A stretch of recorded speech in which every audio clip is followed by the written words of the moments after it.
a 2014 second-round pick. A guy that has been to only 2 teams his whole career. Tampa Bay Bucks and the New York Jets. A guy that has a lot of receptions, but the yards are just not there.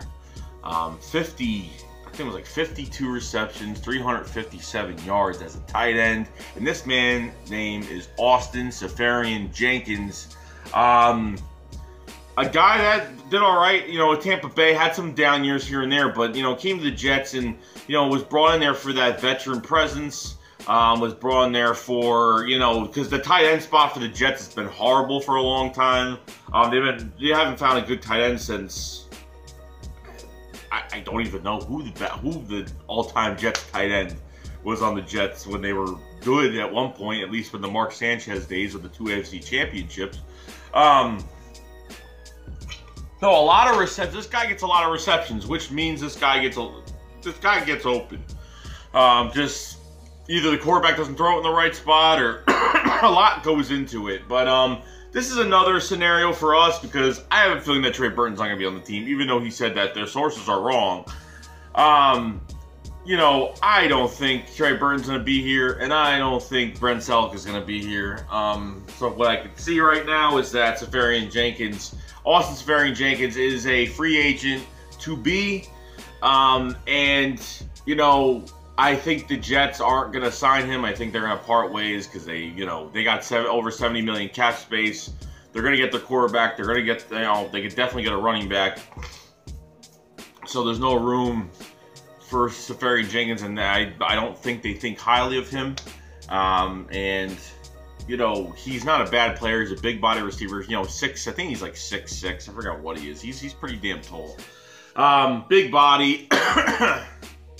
Same thing when I was talking about the Julius Thomas video as well. Guy has size. And he's pretty athletic too, man. He could, I mean, I saw him there in that Patriots game when I watched it when, you know, Austin Seferian-Jenkins went over the pylon.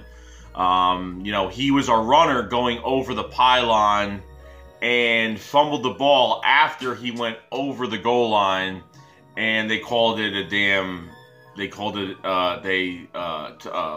touchback, whatever. So he screwed the team up for that, but I think it was a bad call anyway, because technically he was a runner. So this is another guy that the Eagles can go get, because the guy doesn't have a tremendous amount of, you know, stats for him to get paid. But at the same time, he'll see this running back room and be like, hey, you know, he's only 25 years old, so I mean, he's a young guy, okay? He's a young guy. So, and I thought Austin Seferian-Jenkins was a little bit older, but I'm guessing not, because he must have came into the league probably, you know, around 20 years old, 18, 19 years old. He probably came into the league. So, you know what I mean? So it's probably, yeah, most likely 20 years old, most likely. So this guy is, I like this guy, and you know what I mean? It's never, you know, we don't have to. You don't have to rely on one guy on offense, especially a tight end. Like, you really don't have to rely on Zach Ertz, because Zach Ertz was hurt. You really didn't worry. I never worried when Zach Ertz was hurt. I was like, all right, we got Trey Burton and Brent Selleck. I'm fine with that. But Austin Seferian-Jenkins, tell me what you guys think about him. I know he had a really bad year. He had a lot of receptions, a lot of catches. So the guy can get open and get stuff done. 52 receptions for 357 yards. You know what I mean? It's a lot of receptions. So I think this guy, with the athletic ability that he has, I think he has a good chance of being an Eagle this year. And we'll see what happens. But this guy, we need tight ends now.